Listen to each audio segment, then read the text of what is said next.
এবার আল্লাহ বলছেন, তোরা জান্নাত যদি যেতে চাস তো রাস্তা আমি বলে দেবো। বিসমিল্লাহির রহমানির রহিম। কুল তাআলাউ আতুলু মা হাররামা রাব্বুকুম আলাইকুম আল্লা তুশরিকু বিহি শাইআ ওয়া বিল ওয়ালিদাইনি ইহসানা ওয়া লা তাকতুলু আওলাদাকুম মিন ইমলাকিন নাহনু নারযুকুকুম ওয়া ইয়্যাহুম ওয়া লা তাকরাবুল ফাওয়াহিশা মা জাহারা মিনহা ওয়া মা বাতান ওয়া লা তাকতুলু নাফসাল্লাতী হারামাল্লাহু ইল্লা বিল হাক্কি যালিকুম ওয়াসাকুম বিহি লাআল্লাকুম তাকিলুন ওয়া লা তাকরাবু মালাল ইয়াতীমি ইল্লা বিল্লাতী হিয়া আহসান হাত্তা ইয়াবলুগা শুদ্দাহু ওয়াফুল কাইলা ওয়াল মিজানা লা নুকাল্লিফু নাফসান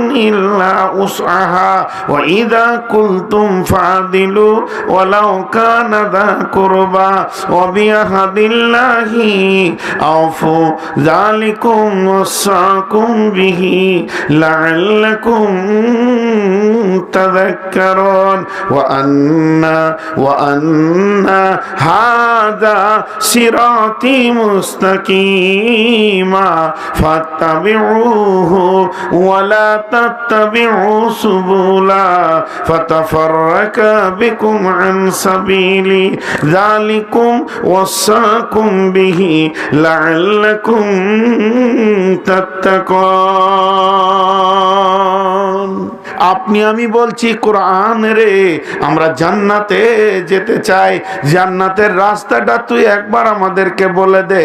কোন পথে হাঁটলে, কোন পথে চললে আমরা জান্নাতে গিয়ে পৌঁছে যাব। হে ট্রাফিক, তোকে পৃথিবীতে আল্লাহ পাঠিয়েছেন আমাদেরকে রাস্তা বলে দেওয়ার জন্য। শাহরু রমাজান আল্লাযী উনজিলা ফীহিল কুরআন হুদাল লিন্নাস, রমজান মাসে তোকে পাঠানো হয়েছে মানুষকে পথ দেখানোর জন্য।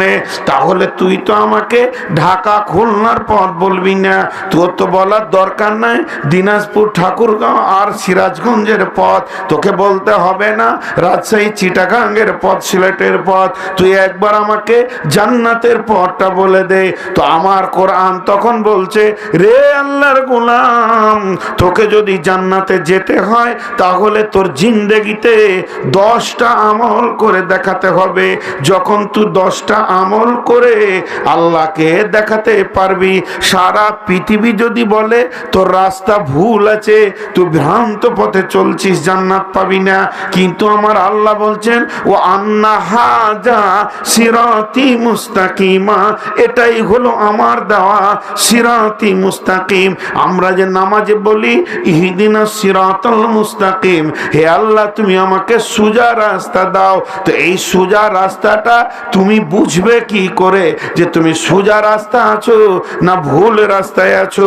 কোরআন বলছে, যখন তুমি তোমার জীবনে 10টা আমলকে বাস্তবায়ন করতে পারবে তখন তুমি নিশ্চিত হয়ে যাও তোমার রাস্তা ভুল হয়নি, তুমি সোজা রাস্তাতে আছো। তাহলে সেই 10টা আমল আমাদের ঠিক রাখতে হবে। 10টার মধ্যে নাম্বার 1, আমার আল্লাহ তার নবীকে বলছেন, নবী হে কুল, তুমি বলে দাও, তাআলাও আতুলু, আমার কোরআনকে তেলাওয়াত করে করে করে করে করে শুনিয়ে দাও আমি কি বলেছি আমার গোলামদেরকে সোজা রাস্তার ব্যাপারে। হে নবী, তুমি এটা পৌঁছে দাও। তুমি একজন পিয়ন মাত্র, তোমাকে পৌঁছানোর দায়িত্ব দিয়েছি। তুমি আমার উম্মতে, আমার গোলামের কাছে পৌঁছে দেবে। সেটা কি? নাম্বার 1, মাতলু মা হাররামা রাব্বুকুম আলাইকুম আল্লাহ তুশরিকু বিহি শাইআ, তোদের আল্লাহ তোদের উপরে হারাম করে দিয়েছে জীবনে যত বড়ই গুনাহ হয়ে যাক যেন শিরকের মতো গুনাহ তোমরা করিও না। এক নম্বরে শিরক মুক্ত জীবন হতে হবে। জি, যদি জান্নাতে যেতে হয় তো এক নম্বরে শিরক মুক্ত জীবন তৈরি করা। শিরক কাকে বলে? শিরক কাকে বলে? শিরকের ডেফিনেশন কি? শিরকের সংজ্ঞা কি? আল্লাহ তাবারাক ওয়া তাআলা বলেন, ইন্নাহু মাইয়ুশরিক বিল্লাহি ফাকাদ হারামাল্লাহু আলাইহিল জান্নাতা ওয়া মাওয়াহুম জাহান্নাম। নিশ্চয়ই আল্লাহর সঙ্গে যারা শিরক করবে তাদের জন্য চিরতরের জান্নাতকে হারাম করে দিয়ে তার ঠিকানা জাহান্নামে দেয়া হবে। অতএব আমার আল্লাহ ইচ্ছা করলে অন্য গুনাহকে কিয়ামতের মাঠেও মাফ করে দেবেন, কিন্তু শিরকের মতো গুনাহ কোনোদিন মাফ হবে না। শিরকের গুনাহ করিও না। শিরক আর ইবাদত, শিরক আর ইবাদত একই জিনিস। বুঝে আসলো? একই জিনিস। একটা উদাহরণ দিই, জেনা, জেমা, ব্যভিচার, মিলন একই জিনিস। প্রসেস এক, কাজ এক, নিয়ম এক, স্বাদ এক, কিন্তু একটাতে নেকি একটাতে গোনা। বৈধ যে মেয়েটাকে বিয়ে করেছো সেটা হবে মিলন, যাকে বিয়ে করনি সেটা হবে ব্যভিচার। যেটা তুমি মহারানা দিয়ে এনেছো সেটা হবে জেমা, আর যেটা তুমি মহারানা দাওনি সেটা হবে জেনা। এই দুটির মধ্যে পার্থক্য আসমান জমিন, কিন্তু কাজটা একই, স্বাদ এক, কিন্তু পার্থক্য কোথায়? হারাম আর হালাল। তেমনি ইবাদত আর শিরক একই জিনিস। আল্লাহর কাছে চাওয়ার নাম ইবাদত, আল্লাহকে বাদ নিয়ে গায়রুল্লাহর কাছে চাওয়ার নাম হচ্ছে শিরক। আল্লাহকে সাজদা করার নাম ইবাদত, আল্লাহকে বাদ দিয়ে অন্য জায়গায় সাজদা করার নামই হচ্ছে শিরক। অতএব আমার আল্লাহ বলছেন, শিরকের মতো জীবনে যেন গুনাহ তোমার না থাকে। হে নবী, তুমি আমার উম্মতকে বলে দিও, তুমি তোমার উম্মতকে বলে দিও, আমার গোলামকে বলে দিও, লা তুশরিক বিল্লাহি শাইআ, তারা যেন আল্লাহর সঙ্গে কোনদিন কাউকে শিরক না করে। এবার দেখেন শিরকের গুনাহটা কেমন, একটা উদাহরণ দিই। আমি বাড়ি গেলাম, আমার বিবি বলছে কানেরটা নাই, হারিয়ে গেছে। মনটা খারাপ হলো। আচ্ছা জাগা, হারিয়ে গেছে, আবার আল্লাহ দেবে। 10 দিন পর বলছে গলার হারটা হারিয়ে গেছে, আবার বলছে চুড়িগুলো হারিয়ে গেছে সোনার। বরদাস্ত হয়ে গেছে। যাক, আমি আমার জিনিসের থেকে আমার বিবিকে বেশি ভালোবাসি, সবাই এটা মনে মনে করেন, তো এটা একটা তোমার দ্বারা ভুল হয়ে গেছে, মেনে নিলাম। কিন্তু যদি কোনো বিবি তার স্বামীকে বলে আমার কোনো সম্পদ হারায়নি, নাকের, কানের, গলার, হাতের, পায়ের যত সম্পদ আছে সব ঠিক আছে, হারায়নি। আপনি ব্যবসা করতে গিয়ে 3 দিন ছিলেন ঢাকাতে, আর আপনার বন্ধু আপনার বিছানায় আমার সঙ্গে 3 দিন ছিল, এ কথাটা যদি কেউ বলে দেয় তার স্বামীকে, ওই পুরুষ কোনোদিন ওকে আর থালাতে ভাতে বিছানাতে নেবে না, ওকে মাথা থেকে চোখ থেকে সরিয়ে দেবে।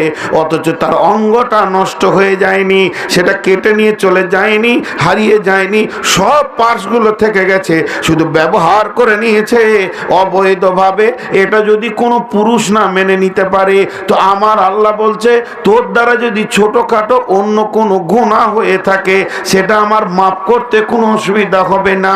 কিন্তু যদি একবার তুই তোর মাথাটাকে অন্য জনার কাছে নামিয়ে দিস, আর একবার যদি যদি তুই বলিস হৃদয় থেকে, তুমি আমার দেনেওয়ালা, রুজি দেনেওয়ালা, তুমি আমার বরকত দেনেওয়ালা, হায়াত মওতের মালিক, শান্তির মালিক, সুখের মালিক, তুমি সন্তান দেওয়ার মালিক, এইভাবে যদি খাজা বাবা, পীর বাবা, দাতা বাবা, গাছতলা, পীরতলা, মূর্তির কাছে গিয়ে তুমি হাজির হয়ে যাও, দেবদেবীর কাছে হাজির হয়ে যাও, তো আমি আল্লাহ মুহূর্তের মধ্যে তোমাকে এবার বান্দার লিস্টে রাখতে পারবো না।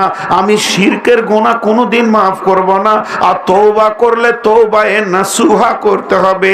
প্রতিজ্ঞাবদ্ধ তওবা করার পর দ্বিতীয়বার এ কাজ আর করা চলবে না। তাই আমার আল্লাহ বলছেন, নবী হে, তুমি আমার গোলামদেরকে বলে দাও তারা যেন শিরক মুক্ত জীবন তৈরি করে। একটা হলো, 10টা আছে। নাম্বার 2, ওয়াবিল ওয়ালিদাইনি ইহসানা। জি, ওয়াবিল ওয়ালিদাইনি ইহসানা, ওয়াবিল ওয়ালিদাইনি ইহসানা। আমার আল্লাহ বলছেন, নবী হে, তুমি তোমার উম্মতদেরকে বলে দাও, আমার গোলামদেরকে বলে দাও তারা যেন মা বাপের সঙ্গে ইহসানি করে, মা বাপের সঙ্গে ভালো ব্যবহার করে, পিতা মাতার সঙ্গে যেন নোংরা ব্যবহার না করে, তাদের সঙ্গে যেন উচ্ছৃঙ্খল না হয়ে যায়, তাদেরকে যেন মহব্বত ভালোবাসা দেয়, মা বাপকে যেন ভালোবাসে। জি, নবীজি আফসোস করেছেন। ওয়া নবী হুরায়রা রাদিয়াল্লাহু তাআলা আনহু قال قال رسول الله صلى الله عليه وسلم إذا تخرج الفيء دبالا والأمانة مغنما والزكاة مغرما تعلم لغير الدين آتى الرجل امرأته أكا أمه أدنى صديقه أقصى أباه جهرت الأصوات في المساجد। আল্লাহর নবী বলছেন, হযরতে আবু হুরায়রা রাদিয়াল্লাহু তাআলা আনহু বর্ণনা করছেন, এমন একটি দিন আসবে, এমন একটি জামানা আসবে, আখিরি জামানাতে আমার উম্মতের ভিতরে যখন তোমরা 15টি জিনিস দেখতে পাবে, তখন জেনে নাও কিয়ামত কাছিয়ে গেছে। কিয়ামতের আলামত বলতে গিয়ে আল্লাহর নবী 1 নম্বরে বলছে, জনসাধারণের মাল নি তারা লুটে খাবে, আমানতের খিয়ানতি চলবে, যাকাতকে জরিমানা মনে করবে, পুরুষেরা মেয়েদের পেছনে ঘুরে বেড়াবে, আর দ্বীনি শিক্ষা বাদ দিয়ে বেদিনী শিক্ষার পেছনে বেশি সময় লাগাবে। বিশ্বনবী এরপরে 4টা বলছেন, কি কি? মাকে ধুমকে কথা বলবে, আব্বাকে ঝিড়কে কথা বলবে, বন্ধুকে ভালোবাসবে, আর বিবির বশীভূত হয়ে জীবন করবে। আজকালকার ছেলেরা মা বাপকে ধুমকে ধুমকে কথা বলে, বলে না? অনেক ধুমকে কথা বলে। অনেক মা, অনেক আব্বা নির্যাতিত অবস্থায় আছে, আছে না ভাই? তাহলে সে কেমন সন্তান? সে কেমন সন্তান? আহা, আল্লাহ তাবারক ওয়া তাআলা বলছে, নবী হে, তুমি বলে দিও তারা যেন মা বাপের সঙ্গে ভালো ব্যবহার করে। কেমন? বিশ্বনবী বলছেন, আজকে আমার আম্মু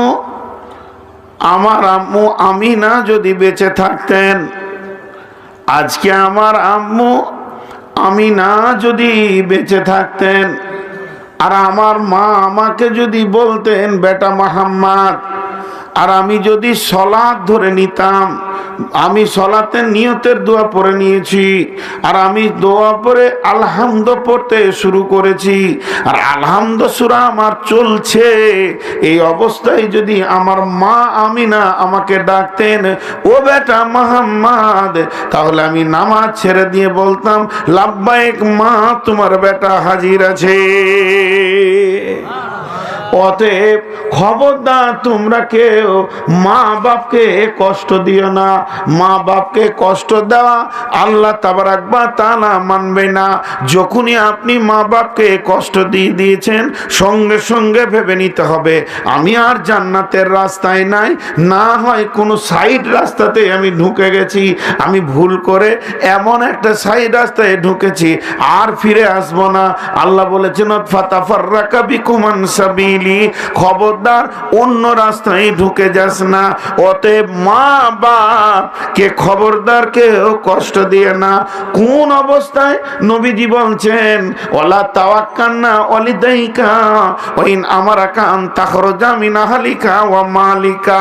হে মাছ, তুমি শোনো, আমার উম্মতদেরকে বলে দিও, যদিও তার মা বাপ তাকে বলে এখনই বাড়ি থেকে বেরিয়ে যা, তোর সমস্ত মাল টাকা পয়সা ছেলে পিলে বউ বেটি এগুলোকে রেখে তুই নিজের কাপড়গুলোকে খুলে দিয়ে শুধু একটা গামছা পরে এখনই বাড়ি থেকে বেরিয়ে যা। তো আল্লাহর নবী বলছেন সঙ্গে সঙ্গে তুমি গামছা পরে বেরিয়ে চলে যাবে, কিন্তু তোমার মা বাপকে এই কথাটাও বলতে পাবে না যে আমি কেন যাব, কেন শব্দটা ব্যবহার করিও না। আল্লাহ বলছেন, নবীজি বলছেন ওয়ালা তাওয়াক্কালনা ওয়ালা তাওয়াক্কালনা, খবরদার কমান করিও না, কেন শব্দ বলিও না, কোনো জিজ্ঞাসা করিও না। ওয়ালিদাইকা, তোমার মাকে তোমার আব্বাকে, কখন? ওয়াইন আমারাকা, যখন তারা দুজন তোমাকে হুকুম করবে। কি হুকুম করবে?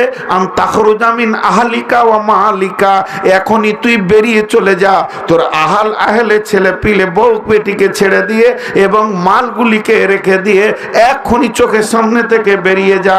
তো নবীজি বলছেন তুই যত বড় ফ্যাক্টরির মালিক হ, আর যত বড় ট্রাস্টের মালিক হ, তুই যত বড় প্রোডাক্টের মালিক হ, আর যত বড় প্রজেক্ট খুলে রাখ না কেন, মা আব্বা বলেছে সঙ্গে সঙ্গে বেরিয়ে যেতে হবে। কেন যাব এই শব্দটা বলা যাবে না।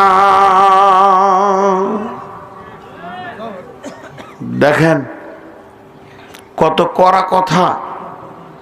জি, দুটি হাদিস, একটা মায়ের শুনেন আর একটা আব্বার। মায়ের আর আব্বার, মা কি জিনিস আর আব্বা কি জিনিস আমরা জানি না। একটা উপন্যাস শোনাই, উপন্যাস, এটা ইতিহাস লয়, কোনো ঘটনা ঘটেনি, এটা লেখকের কলমের দাম। আপনাদের মানে সুন্দর যে লিখতে পারে তার কলমের দাম। তো কি লিখছে উপন্যাসে? একটা পার্কে উদ্যানে বসে আছে একটা ছেলে তার প্রেমিকাকে নিয়ে, যে গল্প করছে তোমাকে খুব ভালোবাসি। মেয়েটা তখন বলছে আর কেউ আছে তোমার ভালোবাসা? বলে না, পৃথিবীতে তুমি ছাড়া আমার কোনো দ্বিতীয় মেয়ের সঙ্গে আর ভালোবাসা নেই। তখন বলছে দেখো ভেবে আর একটা মেয়ে আছে। বলে না, তুমি তুমি। তখন বলছে তোমার মা খানিক থেকে গাধা বলছে আমি মায়ের থেকেও তোমাকে ভালোবাসি। তো বলছে ঠিক আছে, যদি ভালোবাসো তো তোমার মায়ের কলিজাটা এনে দেখাও। উপন্যাস। যুবকটি দল্ল বাড়িতে, মা বৃদ্ধা মানুষ, জীর্ণ শীর্ণ হয়ে বসে আছে, চোখে কম দেখতে পায়। বাড়ির ভিতরে ছুরিটা নিয়ে মায়ের বুকের ওপরে বসে মাকে কেটে ফার করে বুকের হাড় কটাকে ফেলে দিয়ে কলিজাটাকে কেটে নিয়ে একটা প্লেটে করে দৌড়ছে। দৌড়তে দৌড়তে প্রেমিকাকে দেখাবে, আর প্রেমিকা গালে চুমা দেবে, প্রেমের বহর বেড়ে যাবে।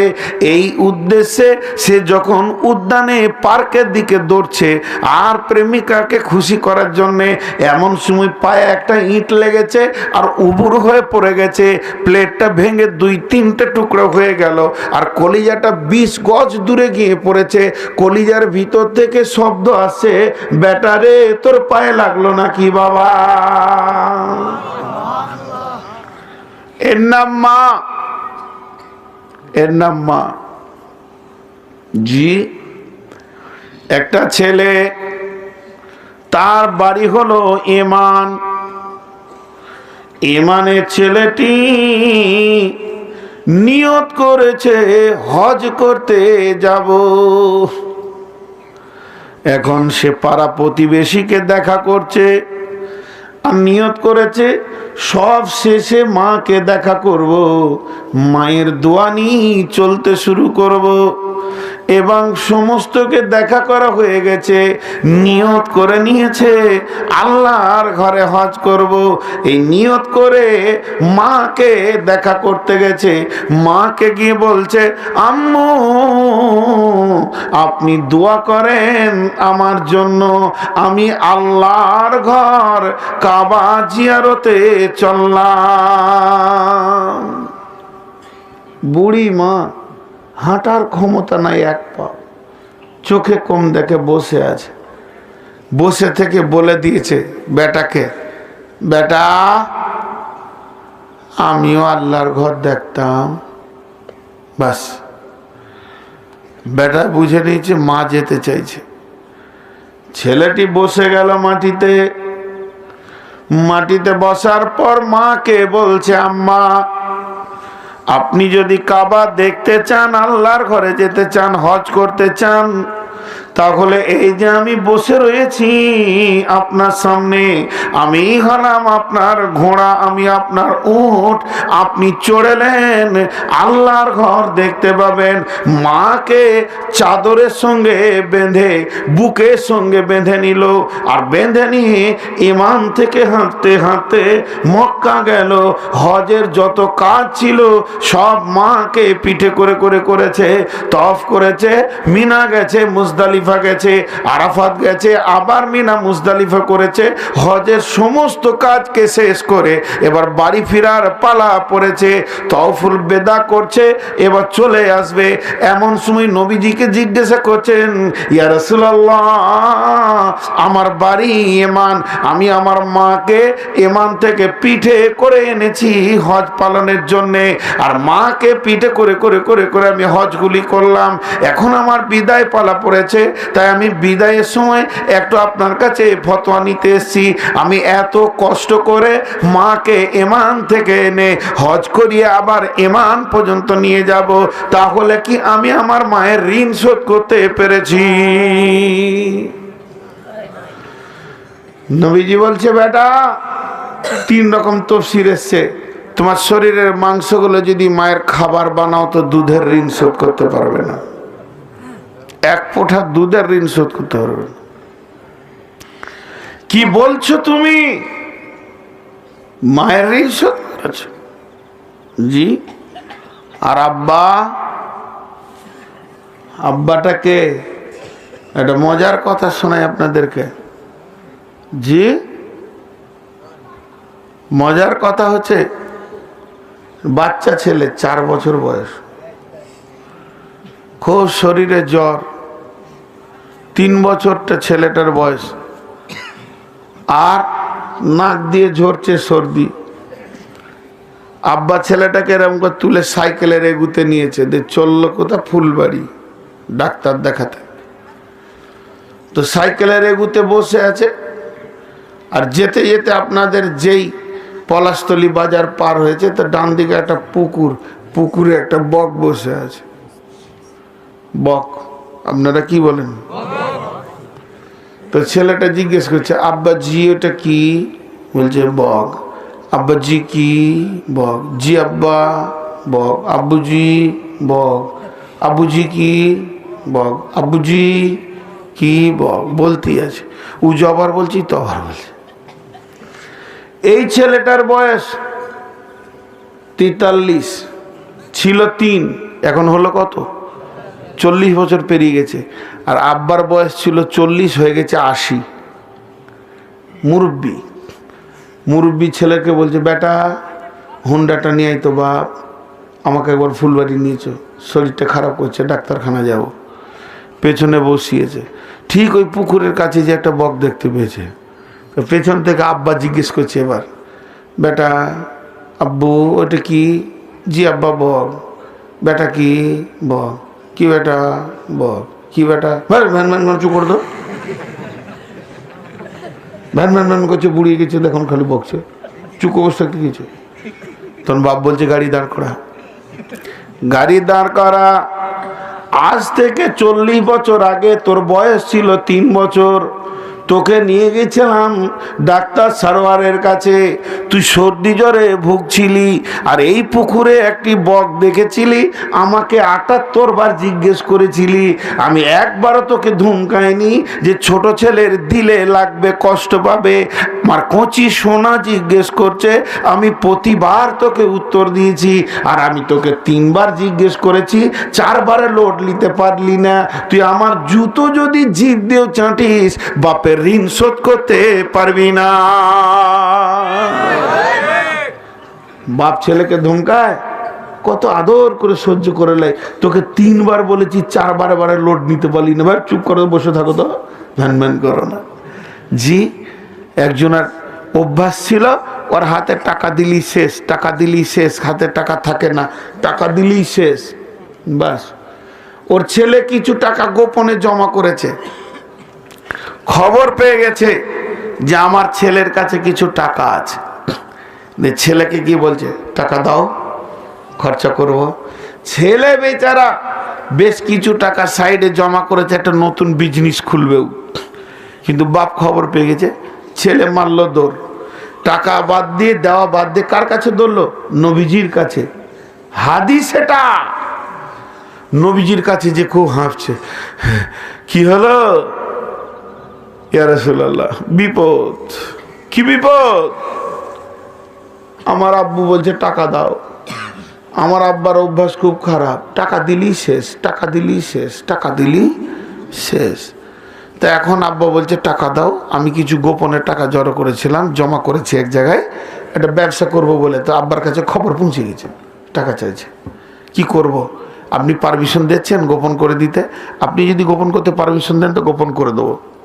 নবীজি বলছেন, রে যুবক তুমি শোনো, আনতা ওয়া মালুকা লি আবিকা, তুমি তো তোমার দূরের কথা, তোমার গোটা বডিটাই তো তোমার বাপের শুক্রাণু, অতএব তুমি বলছো আমার মাল, আমার টাকা, আমার পয়সা, আমার সোনা, আমার গাড়ি, আমার তুমি করছো। আর তোমার বাপকে যদি বলা হয় তোমার কি আছে, তো তোর দিকে আঙ্গুল তুলে বলবে গোটাটাই আমার। তাহলে তুই তো তোর বাপের, তা তোর মালও তোর বাপের। আনতাওয়া মালু কালিয়া বিকা, তুই তোর সমস্ত সম্পদ সহ তোর বাপের। তোর বাপ যদি ইচ্ছা করে তোকে কারো বাড়িতে রাখাল রেখে দিবে, আর ওই পয়সাতে আনন্দ করে করে চা খাবে তো খেতে পারে। তোকে তোর বাপ যদি ইচ্ছা করে বিক্রি করে দিতে পারে, কিছুই করার নাই। আনতাওয়া মালু কালিয়া আবিকা, তুই তো তোর বাপের, তো তোর মালও তোর বাপের। দিয়ে দিতে হবে, উপায় নাই।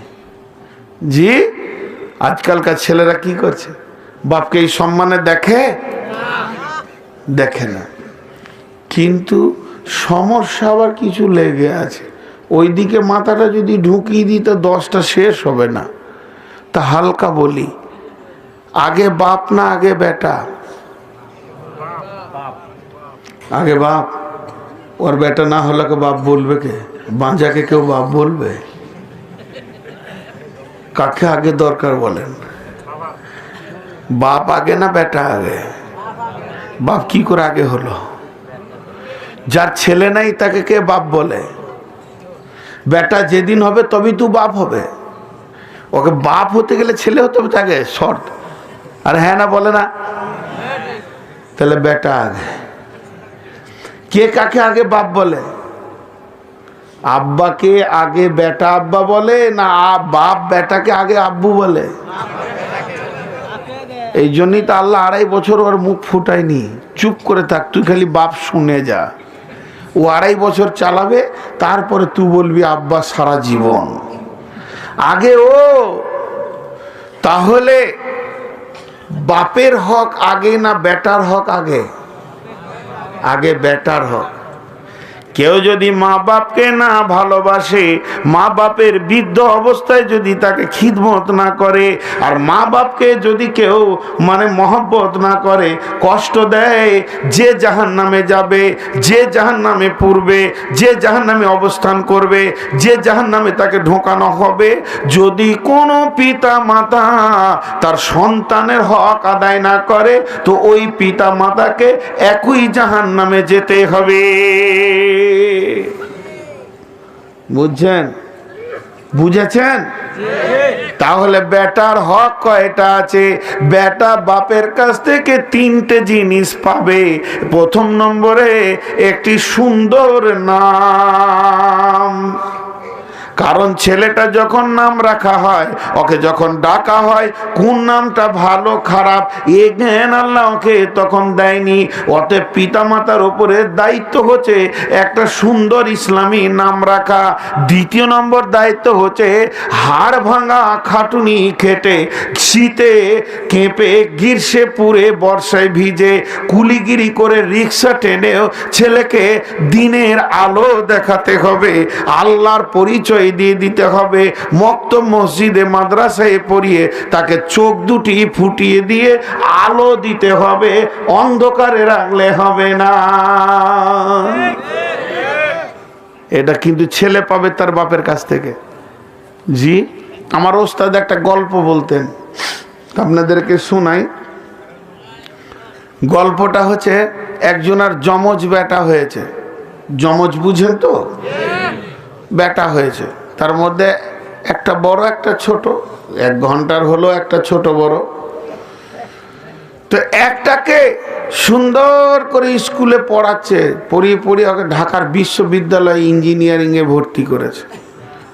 আর ছোটটাকে ওকে স্কুল, মক্তব, মসজিদ, কিতাব কি জিনিস কাগজেও হাতই দেয়নি, স্লেট পেন্সিলও হাত দেয়নি, পাক্কা মূর্খ বানিয়েছে ওকে আর কি। ওর কাজ হচ্ছে সকাল হলে গরু নিয়ে মাঠে চড়ানো, সন্ধ্যা হলে গরু নিয়ে এসে ঘর ঢোকা আর ঘাস টাস খাওয়ানো, গরুর সেবাতে ব্যস্ত। এবারে গরিবের সংসার, মা আর আব্বা ঝগড়া করছে। গরিবের সংসারে স্বামী স্ত্রী একটু ঝগড়া হচ্ছে খুটখাট। আর সেই দিন স্কুল থেকে, বিশ্ববিদ্যালয় থেকে ছেলেটা বাড়ি ঢুকছে, তো দেখছে মা একদিকে বকছে, আব্বা একদিকে বকছে। আর মা বাপে ঝগড়া করলে সন্তানদের বিচার করা খুব মুশকিল, কার দিকে যাবে হু। তো চুপ করে বসে বসে খানিক দেখলো, তো আব্বা বকতে বকতে বাদ দিয়ে বেরিয়ে চলে গেল। তখন ছেলেটা শিক্ষিত, তো মায়ের কাছে যেয়ে বসলো, আম্মু কি হচ্ছে? আপনারা যদি এরকম ঝগড়া করেন তো আমরা সমাজে দাঁড়াতে পারবো? আমার ক্লাসমেটরা পড়াশোনা যারা করে তারা বলবে যে ওর মা বাপ ঝগড়া করে, কি দরকার আর ওর ঝগড়া করা? তখন বলবে তোর আব্বাকে এটা বলছি করছে না। তা মা ছাড়েন, আব্বা আমাদেরকে মানুষ করতে করতে করতে করতে সারা জীবন খেটে খেটে বিচারা আর কিছু নাই।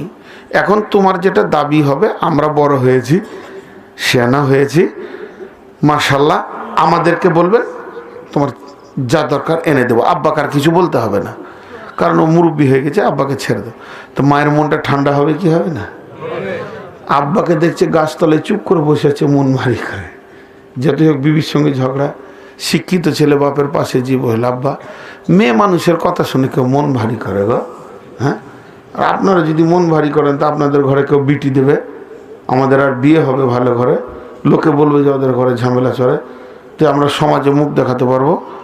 তো মেয়ে মানুষ খামোকে যা বকেছে বকেছে, ওর কথা বাদ দেন তো। আপনার যা দরকার হবে আমাদেরকে বলবেন, এখন বড় হয়েছি, শিক্ষিত হয়েছি, ইনশাল্লাহ 2-5 টাকা ইনকামও হচ্ছে, আপনাদের চাহিদা পূরণ করে দেবো। ঝগড়া মিটে গেল, গেল কি গেল না? শান্তি। এই কলেজ চলে গেছে, আবার মাসখানেক পর ওই যা ঝামেলা হয় তাই, স্বামী স্ত্রী, গরিবের সংসার ঝগড়া।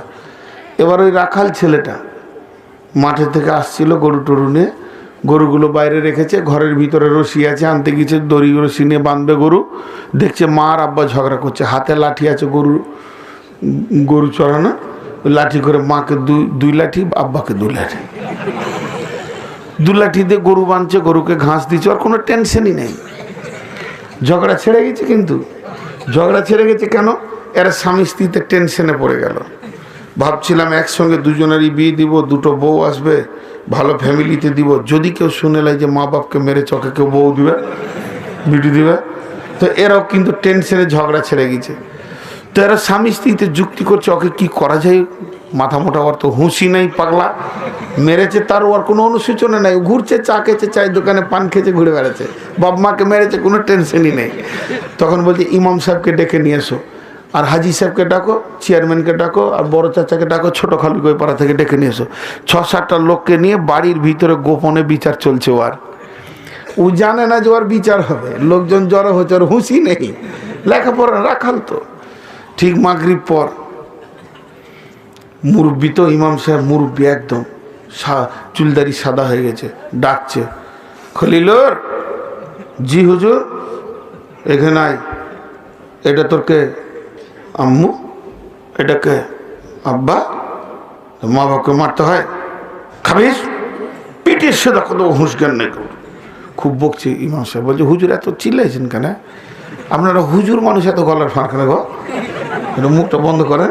বলে তোকে চিল্লাবো না মানে জুতি সোজা করো। উফ, দাঁড়ান, ঘটনাটা আমাকে জিজ্ঞেস করেন কেন মেরেছি। বলছে হুজুর শোনেন, আমি যখন ছোট থেকে গরুর পেছনে ঘুরে ঘুরে ঘুরে ঘুরে রাখালি করে করে করে করে করে করে আমার একটা অভিজ্ঞতা আছে।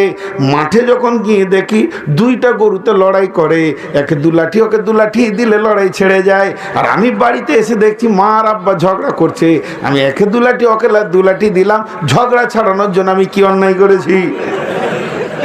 তখন হুজুর বলছে বাবা লাঠিটা আছে কোথায়? বলে ঘরে আছে। বলে আর 2 লাঠি মার, তোর হক আছে। তোর মা বাপ জীবনে তোকে স্কুল দেখায়নি, মাদ্রাসা দেখায়নি, মক্তব দেখায়নি, এদের কপালে লাঠি ছাড়া আর কি হতে পারে? অতে বন্ধুরে, মা বাপের দ্বিতীয় গুরু দায়িত্ব হলো ভিক্ষা করে হলেও ছেলেকে দিনের আলো তুমি দাও। জি, দিনের আলো দাও। এই জন্য লোকমান হাকিম তার ছেলেকে দিনের আলো দিয়েছে। তারপরে 3 নম্বরে ছেলে মা বাপের কাছে একটা সুন্দর বউ পাবে। তার কারণ হচ্ছে যখন মানুষের ভিতরে যৌন তরঙ্গ এসে যায়, জোয়ার এসে যায়, তার মেয়ে নির্বাচন করার ক্ষমতা থাকে না, যাকে দেখে তাকেই সুন্দরী মনে করে।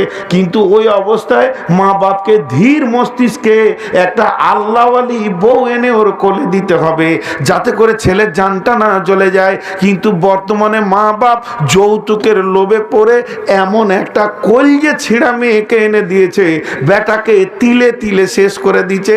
তারপরে বলছে আমাকে ভাত কাপড় দে। তখন মা বাবার ছেলের কাছে কিছুই পেছে না। বুঝে আসছে?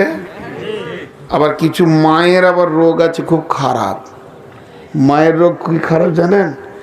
এটা যদি বলি তো হ্যাঁ না ঠিক করে বলবেন, আপনাদের দেশে আছে কিনা জানি না। মা, মুরব্বী মাদের এই রোগটা খারাপ। যদি ওর বেটির সাথে ওর জামাই হেসে হেসে কথা বলে তো মায়ের কলিজাটা ভরে যায়, ওরে আমার কপাল রে, আমার বেটিকে জামাই কত ভালোবাসে। কিন্তু বেটা যদি বৌমাকে নিয়ে হেসে কথা বলে তোর কলজে জ্বলে যায়, যে আমার বেটাকে কেড়ে নিলে। এটা একটা মেয়েদের রোগ আছে, মুরব্বী মাদের। এর জন্য অনেক মা বইয়ের খিদমত থেকে মেহরুম হয়ে যায়। ঠিক না বল? হ্যাঁ, এগুলো আরো সাইকোলজিস্ট আছে ভিতরে। তো আল্লাহ তাবারাক ওয়া তাআলা বলছেন, নবী হে তোমার উম্মতদেরকে বলে দাও, আমার গোলামদেরকে বলে দাও, তারা যেন মা বাপের সঙ্গে ভালো ব্যবহার করে। 1 নম্বর শিরক না করে, 2 নম্বরে মা বাপের সঙ্গে ভালো ব্যবহার করে। নাম্বার 3, ওয়ালা তাকরাবুল ফাওয়াহিশা মা জাহারা মিনহা ওয়া মা বাতান ওয়ালা তাকতুলু নাফসাল্লাতী হারামা ওয়ালা তাকতুলু আওলাদাকুম মিন ইমলাকিন নাহনু নারযুকুকুম ওয়া ইয়্যাহুম। আল্লাহ বলছেন খবরদার তোরা নিজের সন্তানকে কেটে কেটে ফেলে দিস না। খেতে দিতে পারবো না, আর খাওয়ার অভাব হবে, আমার সংসারে অভাব হয়ে যাবে, এই নিয়তে নিজের সন্তানকে কেটে ফেলে দিও না। আপনাদের ময়মনসিংহে এরকম খবর আছে যে ছেলেকে খেতে দিতে পারবে না, এত ছেলে পিলে হয়েছে, কি খেতে দেবো, আই বাপ কেটে ফেলে দিই, দু চারটা কেটে ফেলে দিলে? খবর আছে? আছে। ও আসতেই দেয় না, তার আগেই কেটে ফেলে রেখেছে। আছে না? লাইগেশন করে না? হ্যাঁ, করে না বলছে। আলহামদুলিল্লাহ। যারা লাইগেশন করেছেন তাদের ব্যাপারে আমি ফতোয়া দিতে পারবো না, মুফতিদেরকে জিজ্ঞেস করে নিয়েন। তারা তিনখানা কেসের আসামি। 1 নম্বর মার্ডার কেসের আসামি, 2 নম্বর আল্লাহর কুদরতের ওপরে ছুরি চালানোর আসামি, 3 নম্বর নিজেকে রুজি দাতা মনে করে নিয়ে সন্তান কেটেছে।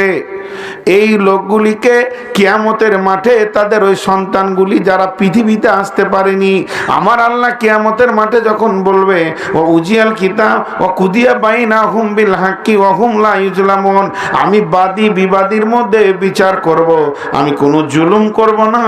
তখন ওই সন্তানগুলি কেঁদে এসে বলবে, এই নারী পুরুষের কারণে আমরা পৃথিবী দেখতে পাইনি, এটা আমার মা, এটা আমার আব্বা, এদের কারণে আমরা পৃথিবী জগতে যেতে পারিনি, মাবুদ তুমি বিচার করে দাও। সেই দিন কিন্তু এরা ধরা খাবে, মার্ডার কেসের আসামি হয়ে জাহান্নামে যাবে। আর একদল উলামাদের মত, একদল উলামার মত, একদল উলামার মত, এদের কোনো তওবারই রাস্তা নাই। এমন একটা গুনাহ করেছে, চুরি করেছি, তওবা করলাম, আর চুরি করব না। গুনাহ করে জেনা করেছি, তওবা করলাম, আর জেনা করব না। শিরক করেছি, তওবা করলাম, আর করব না। লাইগেশন করেছি, ছেলে আসা বন্ধ করে দিয়েছি, তওবা করলাম, তার লাইনটা ক্লিয়ার করে দাও, এটা হচ্ছে না, তওবার রাস্তা তুমি শেষ করে দিয়েছো। এই জন্য এক ধরনের উলামার মত থাকবে, পেট কাটা দল, লাইগেশনের দল। আপনাদের দেশে নাই লাইগেশন না? খুব খুশি ওরা, প্ল্যানিং সংসার, দুটো ছোট ছোট সোনামানিক, উফ কি আনন্দ। বেশি ছেলেপিলে ভালো না, ও একাই আল্লাহ হয়ে বসে গেছে, নালায়েক গাধা। একবার খালি মরে দেখ, ईमान है तो करके देख, ना है तो मर के देख, क्या होना है तो मरने के बाद ही होगा, पता चलेगा तुझे। तो बस ए हलो 3 নম্বর, খবরদার সন্তান কতল করিও না। নাম্বার 4, ওয়ালা তাকরাবুল ফাওয়াহিশা মা জাহারা মিনহা ওয়া মা বাতান। ওয়ালা তাকরাবুল ফাওয়াহিশা মা জাহারা মিনহা ওয়া মা বাতান। ফাহেসা কাজ যেখানে চলে ওই জায়গাতেই তুমি যেও না, তাতে গোপনে চাই প্রকাশ্যে হোক না কেন, ফাহেসা কাজের কাছে তুমি যেও না। ওখানে লুডু চলছে, তুমি যাবে না। তাস চলছে, যাবে না। মদ চলছে, যাবে না। জেনা চলছে, যাবে না। গুনাহ চলছে, যাবে না। সুদ চলছে, যাবে না। শিরক চলছে, যাবে না। ওয়ালা তাকরাবুল ফাওয়াহিশা মা জাহারা মিনহা ওয়া মা বাতান। যেখানে ফাহেসা কাজ চলে তার কাছে তুমি যেও না। সাগিরা কাবিরা সমস্ত গুনাহকে এক কথায় ফাহেসা বলা যায়। যেখানে প্রকাশ্যে চলে ওইখানটায় তাস চলছে, তুমি যেও না।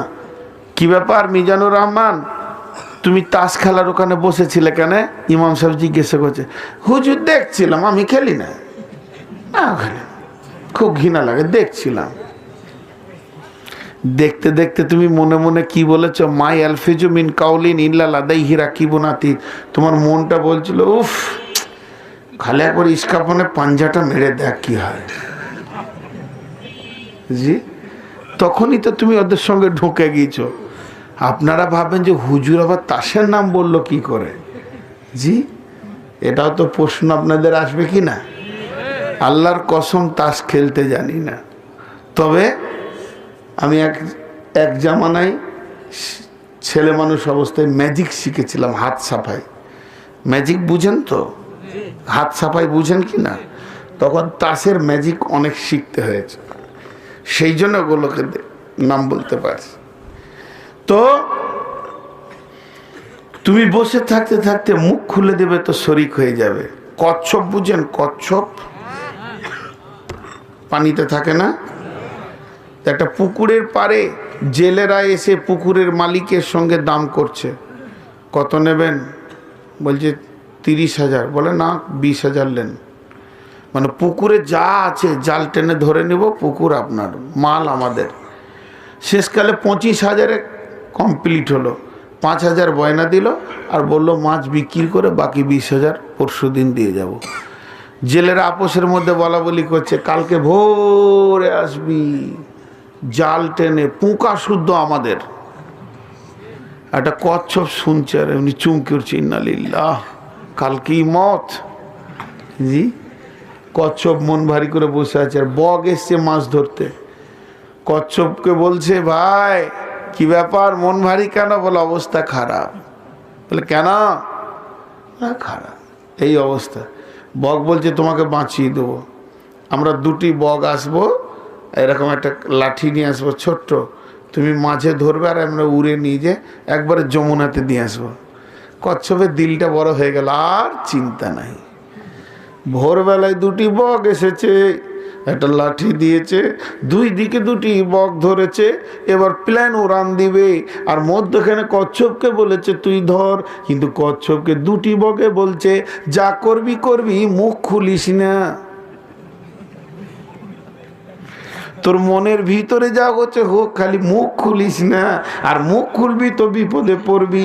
যখন অনেক উঁচুতে উঠে গেছে, 50-60 ফুট ওপরে প্লেন যখন দৌড়ছে যমুনার দিকে, তখন ওই জেলের দর লাইন দিয়ে জাল নিয়ে আসছে। কারো কাঁধে হাঁড়ি আছে, পাতিল আছে, কারো কাছে জাল আছে, আর কচ্ছপ মনে মনে হাসছে। আর বক বলছে খবরদার মুখ